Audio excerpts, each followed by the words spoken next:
자, 현재 코스피가 장중에 3000포인트를 깼다가 3.5%까지 떨어진 다음에 기술적 반등이 나오고 있습니다. 코스닥은 장중에 4.4%까지 폭락했다가 마찬가지로 코스피와 함께 기술적 반등이 나오고 있습니다. 이번 영상에서는 심한 폭락장에서 단타는 어떻게 살아남고 매매를 하는지 매매 일지를 보여드리면서 체크해 보겠습니다.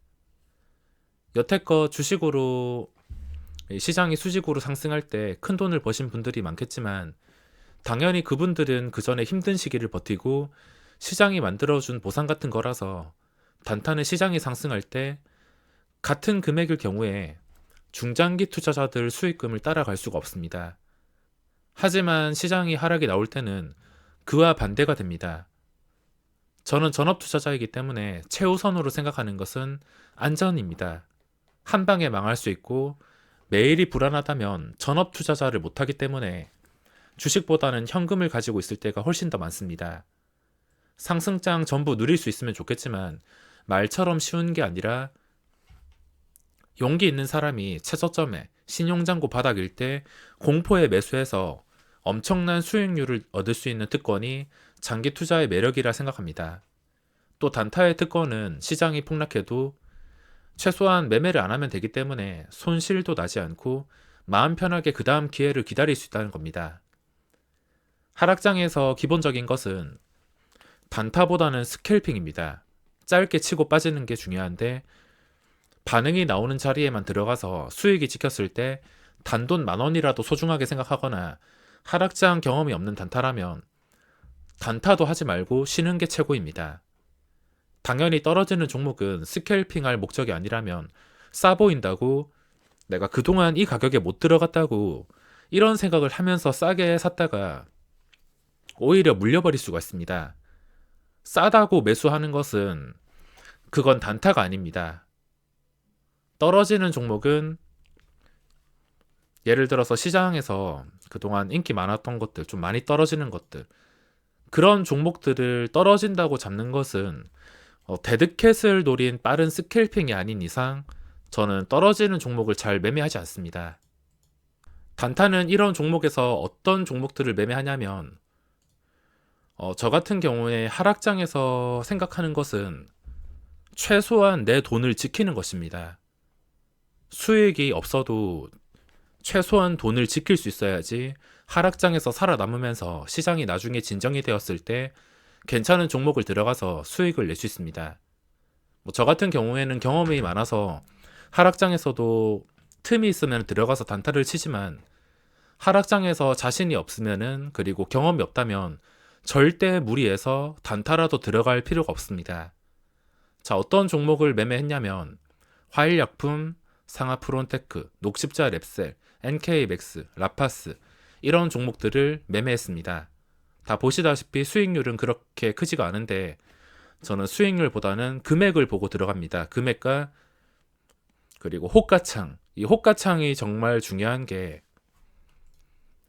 단순히 수급이 들어오거나 그날 강했다고 무조건 들어갈 수가 없는 게 호가창이 밑에 가벼우면 내가 들어갔을 때 이거 잘못 풀리면은 한 방에 매도가 나와서 순식간에 미끄러져 버립니다. 그렇기 때문에 하락장에서 단타를 칠 때는 호가창을 볼 줄 알아야 되며 종목을 선정할 때는 당연히 이 지독한 양매도가 나올 테니까 양매도가 아니라 오히려 수급이 들어오는 종목들, 수급이 들어오면서 빨간불이 찍힌 종목들 위주로만 공략을 해야 됩니다. 빨간불 찍힌 종목이나 시장에서 거래대금이 크게 나오는 것들.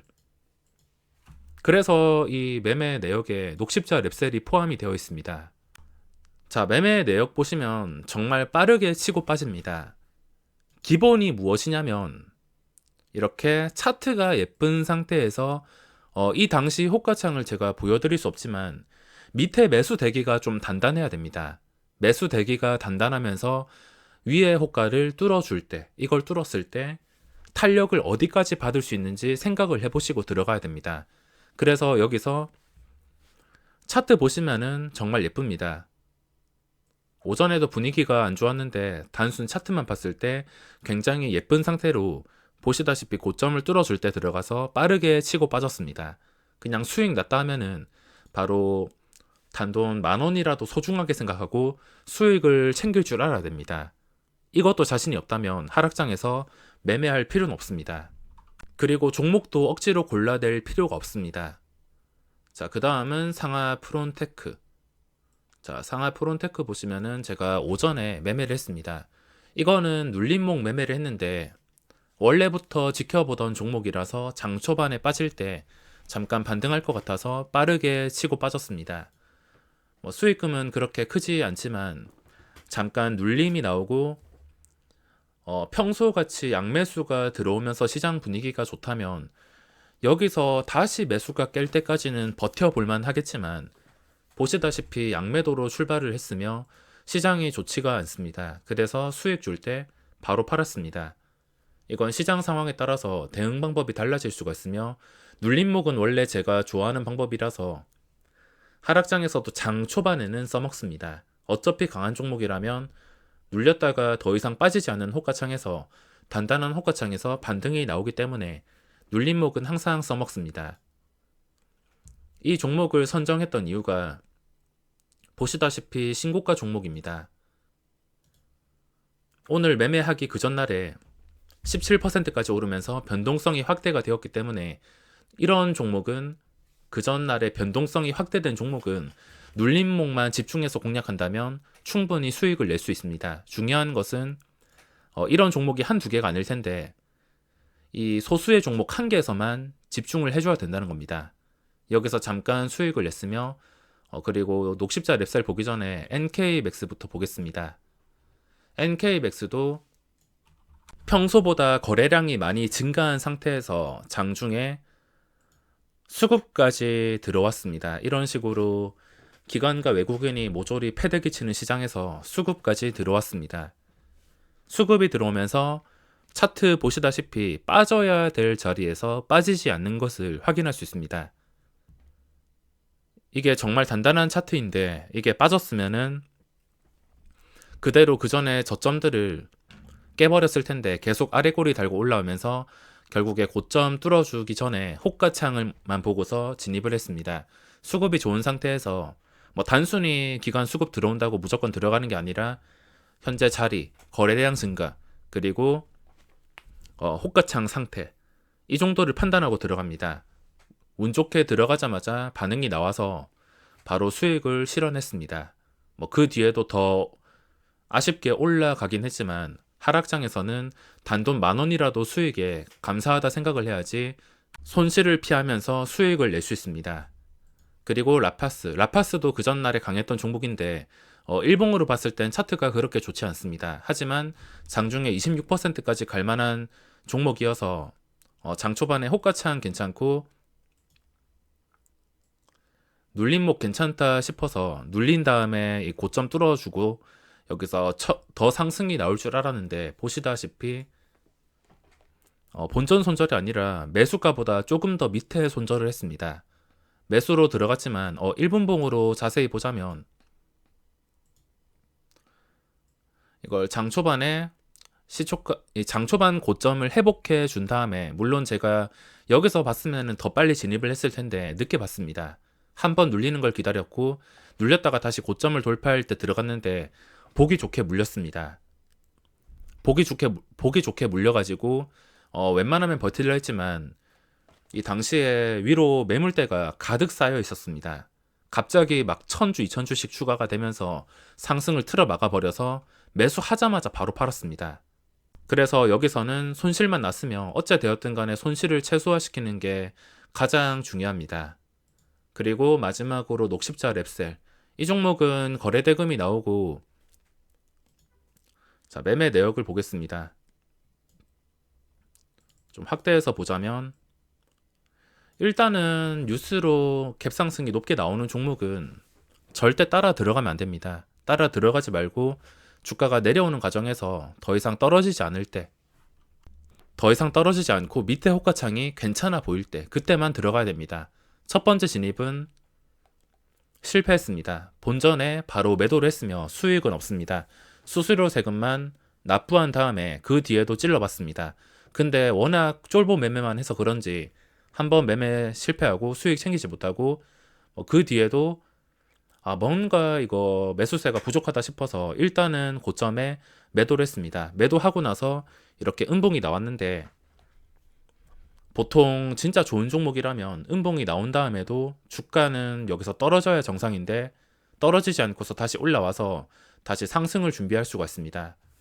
여러 번 찔러보다가 여기서도 찔러봤는데 별다른 반응이 보시다시피 없었습니다.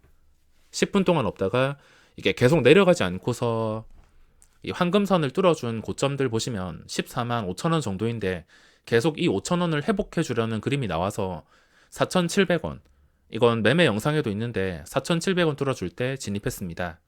여러 번 찔러서 수수료 세금을 손해보긴 했지만 어째 되었든 간에 고점을 다시 회복해 주는 구간에서 재진입을 해서 수익을 냈습니다.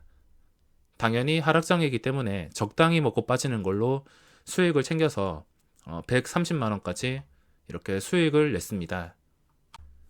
시장이 이렇기 때문에 어쩔 수 없이 스캘핑으로 대응할 수밖에 없으며 이렇게 빠른 대응이 자신이 없으시다면 매매를 쉬는 게 답입니다. 녹십자 랩셀 결국에 하락이 나왔습니다. 중요한 자리는 당연히 그 전에 고점이었던 14만 500원이었는데 이 14만 500원을 가지고 여러 번 움직였습니다. 보시다시피 장중에 여기도 들어갈까 고민을 했지만 저는 여기서 누워서 쉬고 있었던 것 같습니다. 오후장에 쉰다고 매매를 하지 않았으며 보시다시피 어쨌든 간에 이 자리를 지켜주면서 주가가 잘 빠지지 않자 한 번 더 여기서 시세가 나왔습니다. 지금 결과가 좋지는 않지만 종목 선정은 항상 시장에서 활발하게 움직인 것들, 하락장이라 하더라도 이렇게 활발하게 움직이는 종목은 있습니다. 이렇게 떨어진다면 매매를 하진 못하겠지만 주가가 떨어지지 않고서 계속 상승을 시도한다면 그 종목에 들어가서 빠르게 매매를 할 수가 있습니다. 하락장에서 안전을 생각하면서 매매하는 게 중요하며 짧은 매매만 할 수밖에 없습니다. 저도 이런 분위기는 별로 좋아하지 않지만 하락장에서도 움직이는 종목들은 항상 나오게 되어 있으며 내 기준으로 종목이 없다 싶을 때는 절대 무리해서 매매하지 마시고 싸 보인다고 들어가는 것만 찾는다면 충분히 자신의 돈을 지킬 수 있습니다. 그럼 이번 영상은 여기서 마무리하겠습니다.